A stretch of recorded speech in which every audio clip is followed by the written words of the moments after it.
Pernah nggak sih kamu lagi main layangan di tengah lapangan sepak bola? Mungkin jarang ya orang main layangan persis di lapangan sepak bola profesional, tapi bayangin aja ruang terbukanya yang luas gitu. Nah, iya, bayangin aja kamu lagi berdiri di tengah hamparan rumput hijau, terus anginnya kenceng banget, narik benang di tangan kamu. Pasti seru banget. Seru banget. Dan jauh di atas sana ada layang-layang yang seolah menantang gravitasi. Itu pemandangan yang biasa banget kan? Tapi coba kita buang elemen olahraga atau cuacanya. Kalau kita lihat murni dari kacamata struktur dasar, layang-layang di atas sana dan lapangan sepak bola di bawah kaki kamu itu Keduanya punya satu fondasi arsitektur yang sama persis ya. tepat. Keduanya adalah bangun datar segi empat. Ini yang menarik. Keduanya itu manifestasi dari aturan yang sangat sederhana. Cuma sebuah bidang tertutup dengan 4 garis lurus. Dua empat garis lurus. Iya, tapi lihat bagaimana alam dan manusia memanfaatkannya untuk masalah yang beda banget. Lapangan bola pakai aturan itu buat bikin batasan yang adil buat dua tim. Sementara layang-layangnya, Layang-layang menggunakannya untuk membelah udara secara aerodinamis. wah itu dia. Dan itulah misi kita di sesi penelusuran mendalam kali ini. Kita nggak lagi bahas bentuk-bentuk ini kayak menghafal buku matematika buat ujian besok pagi. Enggak, itu terlalu kaku. Betul, kalau kamu benar-benar melihat dunia di sekitar kamu, mulai dari layar ponsel cerdas yang mungkin lagi kamu pegang sekarang. Atau selembar roti tawar di meja makan. Nah iya, sampai atap rumahmu, atau bahkan relief Candi Borobudur, semuanya itu dikendalikan oleh geometri 4 sisi ini. Dan karena kita dikelilingi bentuk-bentuk ini setiap hari, memahaminya bukan cuma urusan nilai sekolah lagi. Ini soal memahami, cetak biru dari realitas fisik kita. Cetak biru realitas, saya suka istilah itu. Kalau kita mulai dari definisinya yang paling dasar nih, segi empat itu ya sekedar bidang 2 dimensi dengan 4 sisi lurus. Dan 4 titik sudut. Titik. Nggak ada aturan wajib lainnya. Nggak ada aturan bawaan kalau garisnya harus sejajar atau ukurannya harus sama. Aturan tambahan itu kita yang bikin atau alam yang mendikte. Tergantung fungsinya ya. Betul sekali. Oke, mari kita mulai dari bentuk yang paling mendominasi peradaban manusia. Bentuk yang paling kaku, yang sudut-sudutnya dipaksa tunduk pada angka 90 derajat. Persegi dan persegi panjang. Iya. Kenapa sih kita manusia ini terobsesi banget sama sudut tegak lurus begini? Karena sudut 90 derajat itu adalah simbol dari efisiensi ruang tingkat dewa. Maksudnya efisiensi gimana tuh? Coba deh kamu perhatikan batu bata. Atau ubin lantai keramik. Atau kontainer kapal. Persegi dan persegi panjang itu bentuk yang bisa disusun berjejer rapat tanpa sisa. Oh, yang istilahnya tiling itu ya? Nah, betul. Nggak menyisakan 1 sentimeter pun ruang kosong. Coba bayangin kalau kita bikin dinding pakai batu bata bentuknya bulat. Pasti banyak bolongnya dong. Pasti bakal ada celah udara di mana-mana, strukturnya jadi lemah, dan materialnya boros banget. Oh, wow. Itu menjelaskan misteri roti tawar. Misteri roti tawar gimana maksudnya? Iya kan, kalau kamu mikirin bentuk gandum alami atau adonan yang lagi mengembang, dia kan cenderung membulat ya. Iya, pasti bentuk aslinya menggelembung bulat gitu. Karena persegi panjang itu, Mengoptimalkan ruang. betul. Pas di dalam mesin pabrik, pas dimasukkan ke kardus, dan ukurannya pas banget buat nutupin lembaran keju kotak. Murni soal logistik ya berarti. Analogi yang sangat pas. Terus kalau kita bedah anatominya, persegi ini yang mungkin kamu dulu kenalnya bujur sangkar ya. Ini bentuk yang paling adil secara struktural. Adil yang ekstrim. Keempat sisinya sama panjang, keempat sudutnya siku-siku 90 derajat. Punya 4 sumbu simetri juga kan? Betul. Dan kalau kamu tarik garis menyilang di dalamnya, dari sudut ke sudut yang kita sebut diagonal, garis itu panjangnya persis sama. Dan potongannya di tengah juga 90 derajat. Ya persegi, dinamika permainannya ancur berantakan. Kan, jarak ke gawang lawan sama jarak ke pinggir lapangan jadi sama aja. Nggak ada sensasi menyerang maju gitu. Disitulah saudaranya maju. Persegi panjang mengambil alih tugas itu. Dia merelakan kesempurnaan simetri demi fungsi ya. Tepat, dia tetap menjaga sudut 90 derajatnya biar gampang digabung, tapi dia memanjangkan sepasang sisinya. Jadi cuma punya 2 sumbu simetri sekarang. Iya, sisi berhadapan tetap sejajar dan sama panjang, tapi sekarang dia punya orientasi. Ada yang namanya panjang, ada lebar. Nah, ini yang bikin kita bisa mendesain jalan raya, lapangan bulu tangkis, layar bioskop, atau kertas HVS yang lagi kamu pakai. proporsi ini mengarahkan fokus mata kita. Betul. Dan kalau kita ngomongin interaksi sama ukuran mereka di dunia nyata, ini bukan cuma soal ngafal rumus panjang kali lebar loh. Setuju banget. Saya suka ngebayangin tukang bangunan. Kalau dia lagi masang pagar keliling tanah kosong persegi panjang, Dia lagi memikirkan keliling, kan? iya, keliling itu simpel banget. Kamu cuma butuh jalan kaki, mengitari batas luar tanahnya, terus tambahin tiap langkahmu. Nggak butuh rumus rumit. Untuk memagari tanah persegi panjang, ya dia tahu butuh pagar untuk 2 sisi panjang dan 2 sisi lebarnya. Tinggal dijumlahkan. Nah, sedangkan untuk luas, itu beda lagi. Bayangin kamu mau pasang karpet yang nutupin seluruh tanah tadi. Luas untuk persegi dan persegi panjang itu super intuitif. Karena sudutnya udah 90 derajat secara alami, kamu cukup mengalihkan 2 sisi yang saling tegak lurus di sudutnya. Sisi kali sisi, atau panjang kali lebar. Betul, hasil perkaliannya ngasih area yang sempurna tanpa ada ruang terbuang. Oke, fondasi sudut 90 derajatnya udah jelas banget. Tapi, ini yang sering bikin saya penasaran kalau lihat kerangka baja atau jembatan. Penasaran kenapa tuh? Gimana kalau keseimbangan 90 derajat itu kena tekanan? Katakanlah kamu punya bingkai baja bentuknya persegi yang kokoh banget. Terus tiba-tiba, Ada gempa bumi. iya, gempa atau angin topan yang ngedorong keras dari satu sisi. Bingkainya nggak patah, tapi miring, melenceng gitu. Ah, kamu lagi mendeskripsikan apa yang di fisika disebut tegangan geser atau shear stress. Dan secara geometri, bingkai yang miring itulah awal mula lahirnya belah ketupat dan jajar genjang. Nah, mari kita perjelas ini.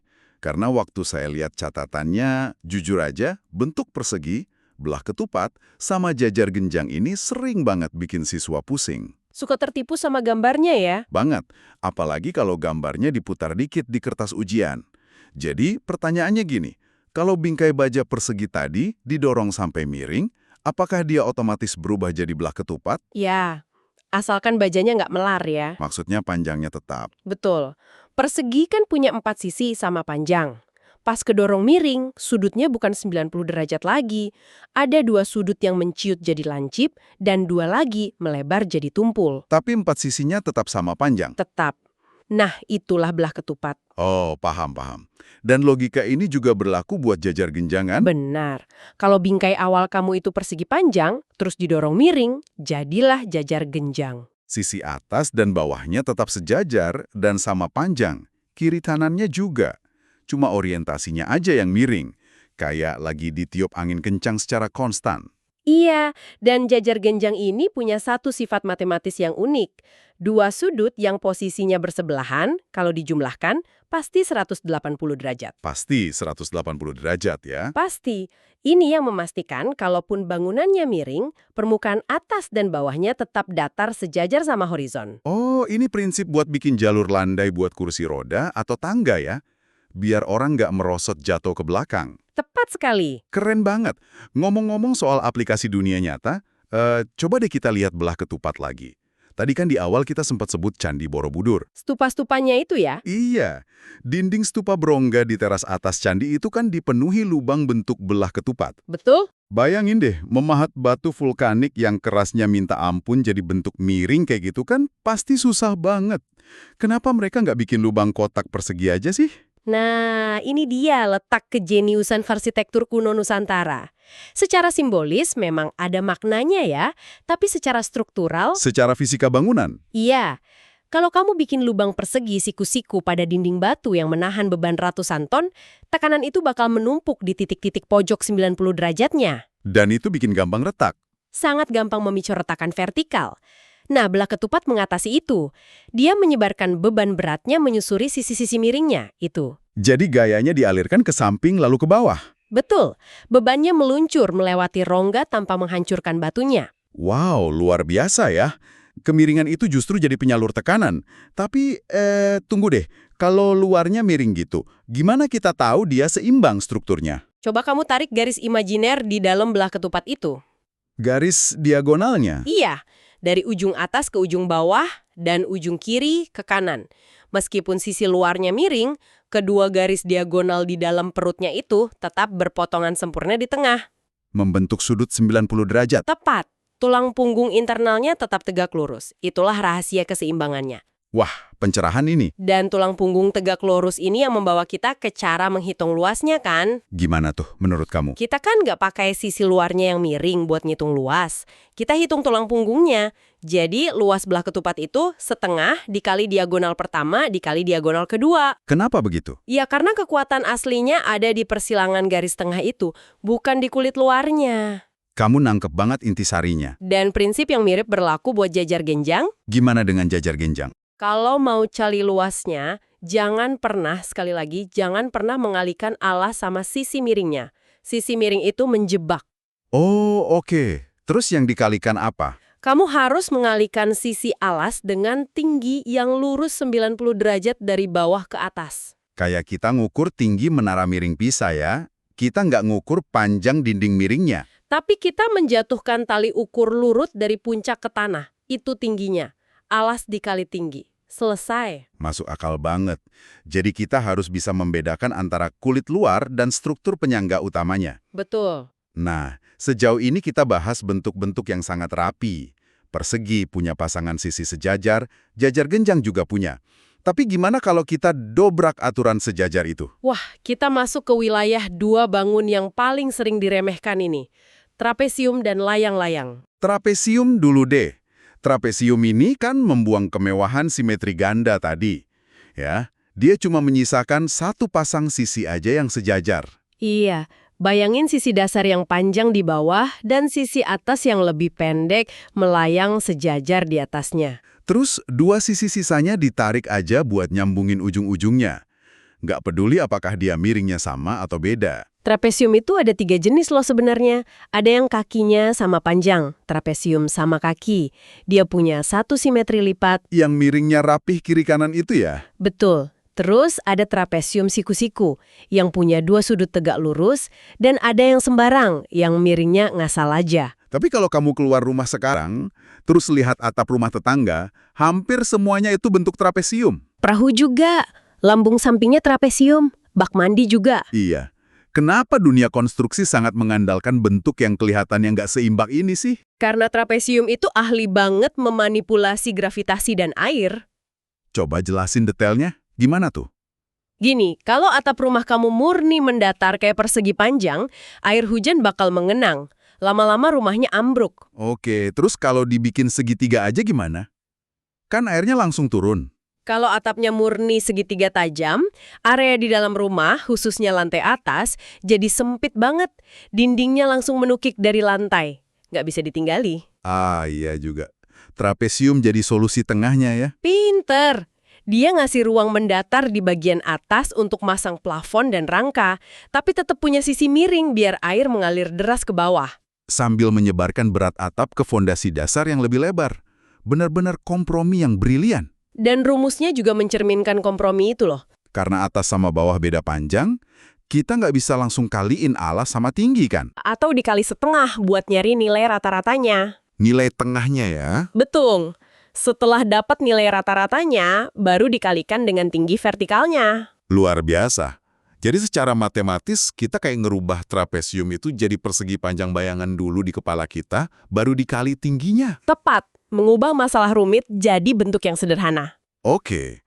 Kalau trapesium itu ahli kompromi, bentuk segi empat kita yang terakhir ini adalah pemberontak sejati. Si layang-layang. Layang-layang. Waktu saya ngelihat sifat bangun layang-layang, rasanya dia melanggar semua tradisi geometri segi empat yang udah kita bahas. Melanggar gimana? Ya kan?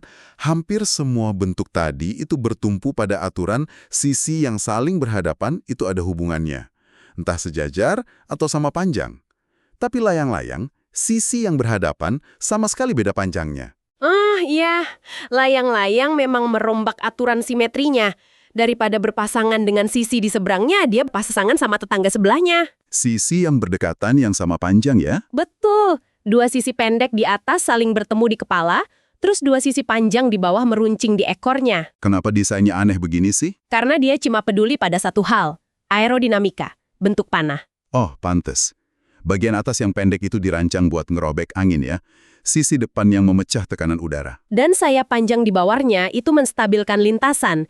Dia memastikan turbulensi udara ngalir lancar ke ekor tanpa bikin layangannya muter-muter nggak karuan. Dia nggak peduli sama keseimbangan sejajar, yang penting bisa nembus angin. Tapi gimana dia bisa nahan hantaman angin kencang di atas sana tanpa patah? Kerangka dalamnya. Kalau kamu pegang layangan bambu tradisional, ada bilah bambu panjang dari kepala ke ekor. Itu diagonal satunya. Iya, terus ada bambu melengkung yang menyilang dari sayap kiri ke kanan. Itu diagonal duanya. Dan tebak, mereka bersilangan tegak lurus sempurna, 90 derajat. Tepat sekali. Nah, ini dia momen ahanya. Pas saya lagi baca-baca riset buat sesi ini, saya sampai berhenti baca gara-gara nemu satu anomali matematis. Apa tuh yang bikin kaget? Saya lihat rumus luas layang-layang. L sama dengan setengah, kali diagonal 1, kali diagonal 2. Terus saya lihat lagi rumus luas belah ketupat. Sama persis kan? Sama persis. Awalnya saya mikir, loh kok bisa? Belah ketupat kan bingkai miring yang ukurannya sama semua. Sementara layang-layang itu panah tajam. Bentuk luarnya beda jauh. Tapi matematika nggak tertipu sama kulit luarnya kan? Benar, matematika ngelihat kerangka tulangnya. Dua-duanya sama-sama punya kerangka silang internal siku-siku 90 derajat. Tulang punggung ortogonal. Karena mesin internalnya sama-sama silang 90 derajat, area yang membentang di atasnya otomatis dihitung dengan cara yang sama.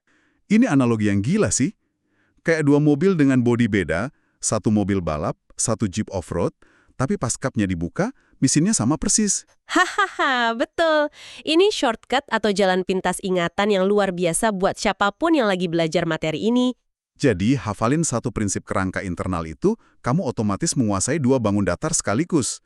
Setengah kali D1 kali D2. Tepat. Dan ini penting banget pas kita mau ngitung benda di dunia nyata. Kamu harus paham cara kerja bentuknya, bukan cuma lihat batas luarnya. Gimana tuh contoh praktisnya? Katakanlah ada insinyur jalan raya.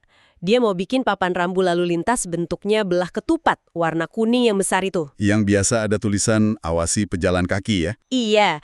Nah, dia butuh tahu berapa meter persegi stiker pemantul cahaya yang harus dibeli. Dia nyuruh asistennya buat ngukur ke lapangan. Terus kalau asistennya cuma bawa data panjang sisi pinggiran besinya yang miring itu, insinyurnya bisa ngitung luas nggak? Ya nggak bisa. Kalau cuma ngukur pinggiran, itu baru keliling. Batas luar absolutnya aja. Betul. Kalau mau nyari luas permukaan buat nempelin stiker, asistennya harus narik meteran lurus dari sudut paling atas, ditarik vertikal nembus pusat ke sudut paling bawah. Oke, itu dapat diagonal 1. Tarik lagi dari sudut kiri melintang lurus ke kanan, itu diagonal 2. Baru datanya bisa dimasukkan ke mesin internal tadi. Gila, ini benar-benar mengubah cara kita melihat benda fisik. Keliling itu sebagai pagar pelindungnya, dan tinggi atau diagonal itu sebagai tiang penyangga internalnya. Kalau kamu salah mengenali bagian mana yang harus diukur, ya kalkulasi realitas kamu bakal salah total. Begitulah ya hukum alam menjabarkan dirinya. Segi empat ini bukan cuma coretan imajiner di atas kertas, tapi bahasa universal fisika. Begitu sebuah benda dikasih 4 sisi, benda itu harus langsung mutusin perannya. Apakah dia mau menahan tekanan vertikal yang berat kayak balok persegi? Atau mau membagi air hujan kayak trapesium?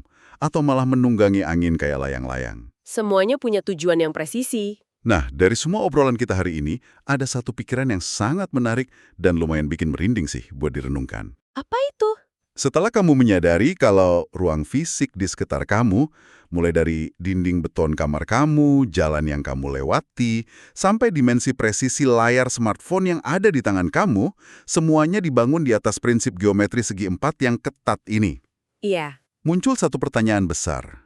Apakah kita, umat manusia, selalu merancang benda dalam bentuk segi empat karena ini memang wujud yang paling tangguh dan efisien di alam semesta? Atau? Atau, jangan-jangan cara berpikir dan imajinasi manusia itu sendiri yang sudah terlanjur terkotak-kotak, terjebak di dalam bingkai segi empat selama ribuan tahun, sampai kita secara harfiah nggak mampu lagi memikirkan cara lain buat ngebangun peradaban? Wah, itu pertanyaan filosofis yang sangat dalam.